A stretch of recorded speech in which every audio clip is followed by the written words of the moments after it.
Hey, loyal patrons, I want to give you a little behind the scenes.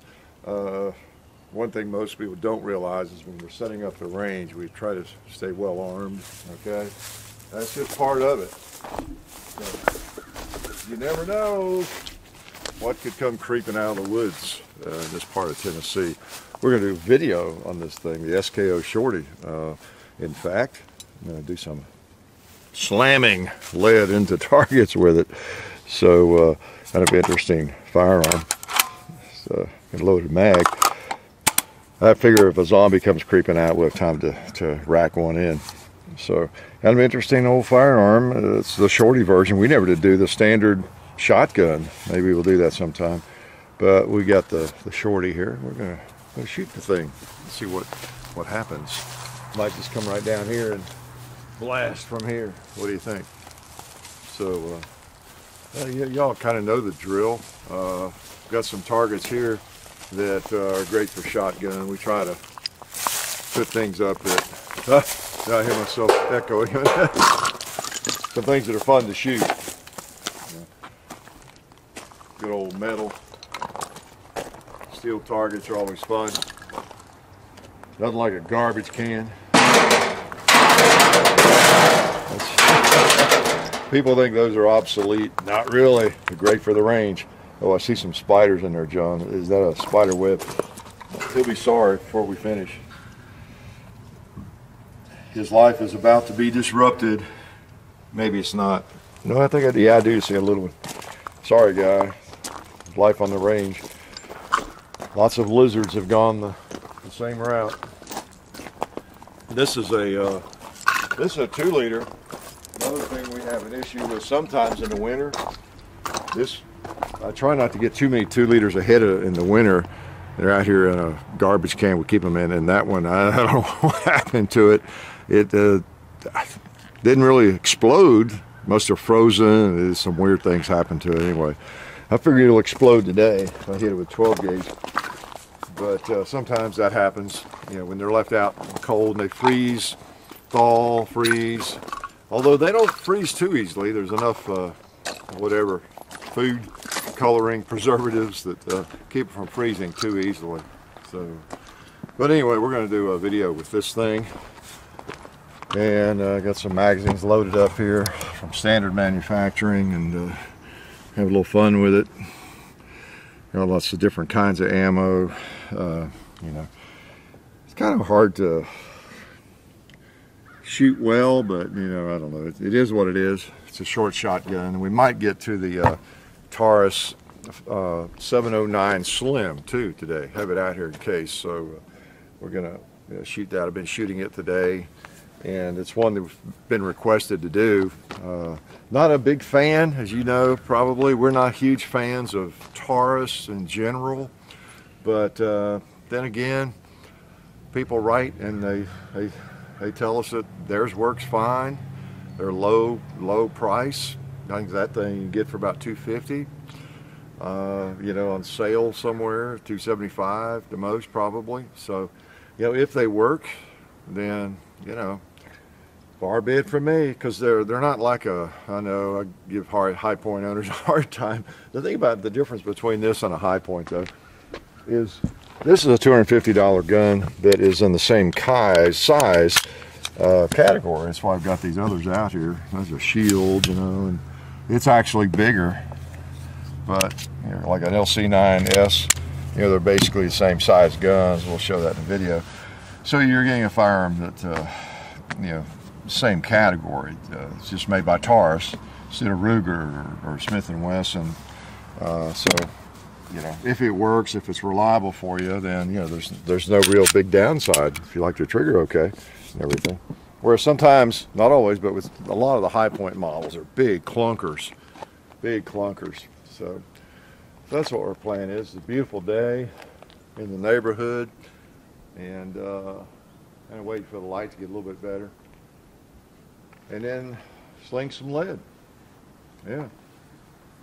And I don't know anything else intelligent to say except that we sure appreciate you all being patrons, and we put up some dumb stuff like this occasionally, pictures here and there of what we're doing, behind the scenes, secret stuff. right? Really secretive. So we'll even let you know where the kryptonite is. You want to say anything to him, John? I don't know, maybe. What should Hey, I give me say? the camera. I tell you what, let's switch. Okay. Okay, there you go. My hand got stuck. Hey, now John's on the camera. Yeah. What do you think? I'm the John. I think that could be your new carry gun, John. Yeah. Well, I guess I could tell him what my discovery is on this thing. Oh yeah. So it's weird. For some reason, it doesn't do it for Dad. So I don't know if I'm just Well, it does, but it's not as bad. okay, not as bad. I don't know if I'm just like a weird oddball or what, but basically, which I don't like ambi safeties on almost anything.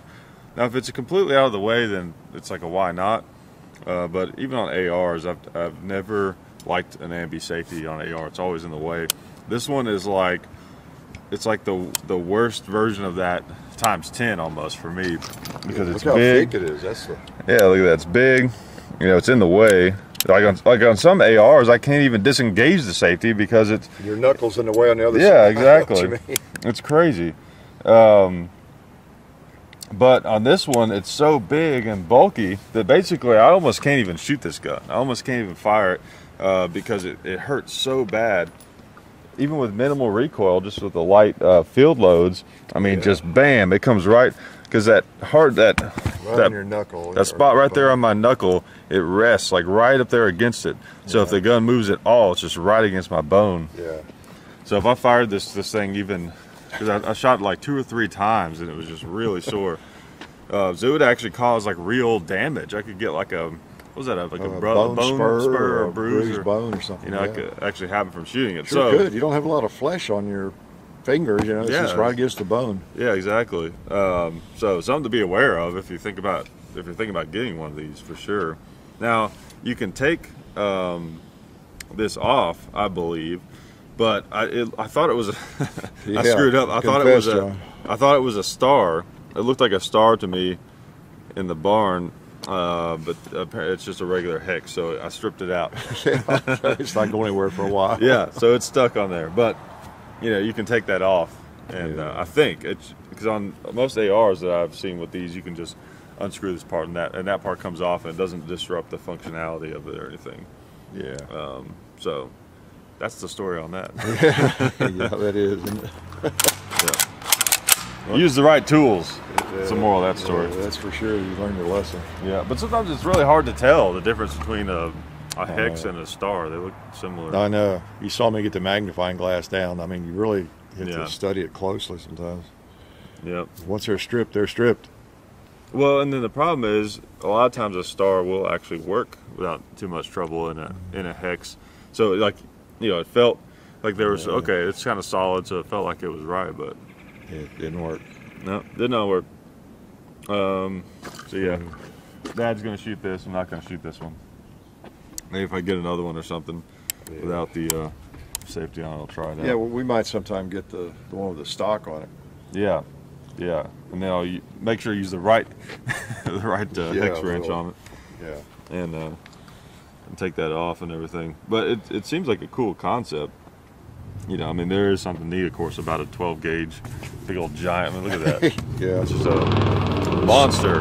It's semi-automatic. You know, there's a lot of little pump guns like this around. Yeah.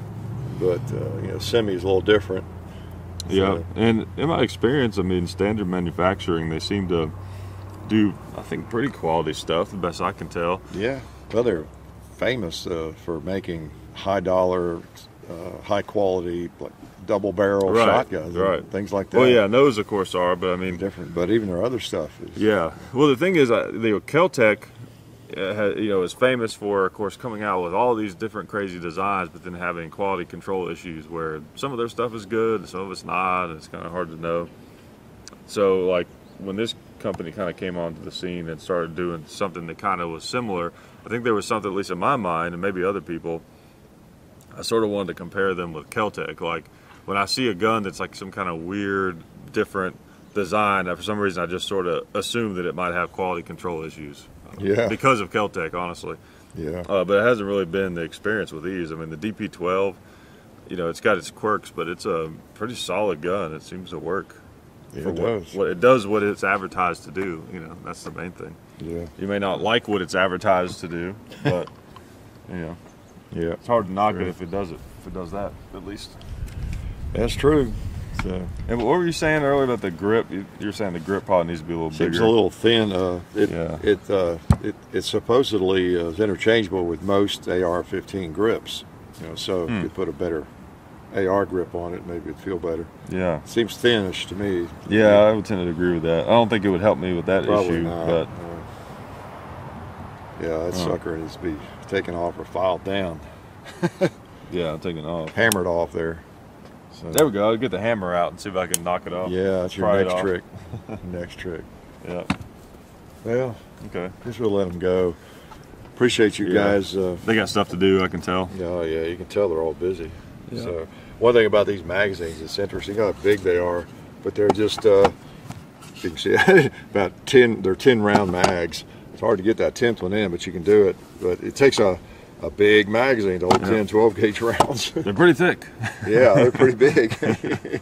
You know, that's about the size of a 30 round AK mag, you know, or bigger. That looks maybe more like a 40 round AK magazine.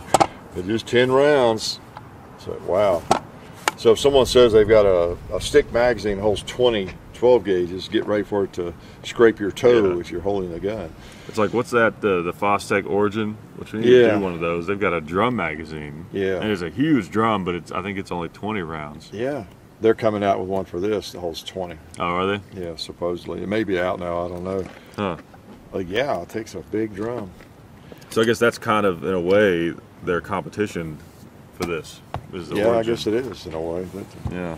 well, I think that's one reason so many people, these are fun and maybe your favorite gun, but shotgun, but you know, it's hard to beat the old reliable, you know, 870 or the Mossberg 500, 590 series. You get 8 or 9 rounds and it's all in the gun. You don't have gigantic magazines hanging down from it and stuff.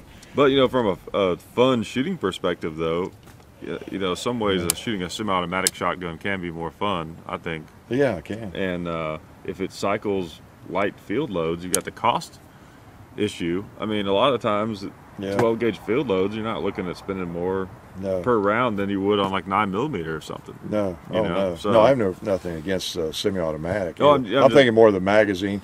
Right, My preference is not to have the big magazines and stuff, but yeah, if I was going to war, that, maybe I wouldn't care. But I'm saying, as far as like going out and having fun, just shooting a bunch of ammo. Yeah. I'm saying. I think that's the part of the appeal. Plus, you could have a bunch of magazines like we have here, loaded up, and ready to go. Yeah. Tactically speaking, I agree with you. It's hard to beat just a good, solid pump shotgun. Pick it up and go, 7, 8, 9 rounds or whatever. Yeah. Yeah, exactly. If you need more than that, you're really into it deep. Yeah. With a shotgun, 12 gauge. And then that's my thing with the DP12. As much as I like it, it's like, it's so unusual. I don't know. I just feel like, tactically speaking, not that I would be in a tactical situation exactly, but I would forget that you get 2 shots every time you pump it, and you know, having to load it and stuff. You know, but it's kind of like if you ever needed a tank or a nuclear weapon, having 2 of them wouldn't be that big an advantage, you know, over one. You know, if you got 7 or 8 shells, 12 gauge, you're probably okay. Yeah. Well, that's not just true for nuclear weapons, because in Japan, we first blew up the one, and then they were like, I don't know, are they serious? Well, oh, we got another one. Oh, they're serious. yeah. Hell, that might have been an accident. Yeah. Yeah. All right. Well, we're getting pretty foolish, so we'll let you guys go, I guess. Again, thanks for supporting us, and we appreciate it. See ya.